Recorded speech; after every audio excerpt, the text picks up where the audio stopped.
இது செவ்வாய்க்கிழமை எடுத்த வீடியோங்க. இன்றைக்கி மார்னிங்கே வந்து மார்க்கெட் போகலாம் அப்படின்னு சொல்லிட்டு ஆர்எஸ்புரமில் இருக்க உழவர் சந்தைக்கு வந்து கிளம்பி போயாச்சுங்க. பாப்பாவையும் கூட்டிகிட்டு போய்ட்டு ஷூவெல்லாம் போட்டாங்க. நாங்கள் வந்து நடக்க மாட்டாங்க. அங்கே எல்லா வெஜிடபிள்ஸுமே ஃப்ரெஷ்ஷாக இருந்துச்சு. கலர் முட்டைக்கோஸ், ப்ரக்கோலி, வெள்ளரிக்காய், பப்பாளி, சொரக்காய், என்னென்ன வெஜிடபிள்ஸ் வேணுமோ எல்லாம் அள்ளி போட்டு வந்தாச்சுங்க. வந்து ப்ரக்கோலி வந்து லஞ்சுக்கு பண்ணியாச்சு. கொள்ளு சட்னி என்னோடய ஃபேவரெட்டு, அதுவும் வந்து பண்ணி நல்லா சாப்பிட்டோம். அதுக்கப்புறம் கருவேப்பிலை இவ்வளோ 10 ரூபா தாங்க. இங்கெல்லாம் வாங்கினா வெயிட் போட்டு தான் கொடுப்பாங்க. அப்புறம் கிச்சன்லாம் க்ளீன் பண்ணிவிட்டு மேடம் வந்து கொஞ்சம் நேரம் விளையாடிட்டு இருந்தாங்க. லஞ்ச் சாப்பிட்டு மேடம் பார்த்திங்களா சோஃபாவில் ஏறி ட்ரை பண்ணி ஒரு வழியாக ஏறியாச்சு.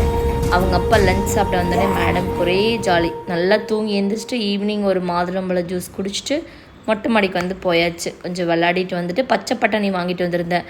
அதை வச்சு இந்த மசாலா பூரி பண்ணியிருந்தாங்க வீட்டில். அவ்வளோ டேஸ்ட்டாக சூப்பராக வந்துருந்துச்சு. சீக்கிரமாக ரெசிபி ஷேர் பண்ணுறேன். தேங்க்ஸ் ஃபார் வாட்சிங். பாய்.